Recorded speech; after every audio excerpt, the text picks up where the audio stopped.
ഗവിയിലേക്ക് പോകുന്നത് ഇങ്ങനെയാണ് കേട്ടോ. പത്തനംതിട്ട പ്ലാപ്പള്ളി പമ്പ വനത്തിലൂടെയുള്ള വഴിയെ കൂടി ഇങ്ങനെ വന്ന് ഗവി ടിക്കറ്റ് കൗണ്ടർ ഇതാണ്. അതിനുശേഷം പിന്നെ കക്കാട് റിവർ വഴി കയറി ആങ്ങവഴി ജംഗ്ഷനാണ് വേണ്ട സ്ഥിരത്തോടെ പിന്നെ പത്തനംതിട്ടയിലേക്ക് പോകുന്ന വഴി.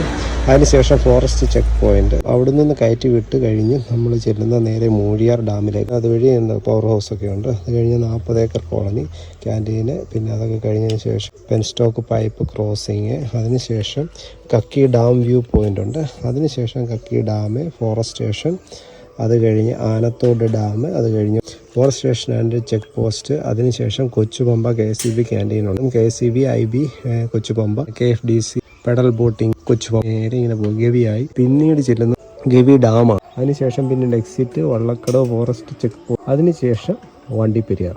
ഇതാണ് പത്തനംതിട്ടയിൽ നിന്ന് ഇവിടുന്ന് ഗവി വരെയുള്ള ഒരു റൂട്ട് മാപ്പ്. അതിൻ്റെ കിലോമീറ്ററൊക്കെ കൃത്യമായിട്ട് ഇവിടെ എഴുതി വെച്ചിട്ടുണ്ട്.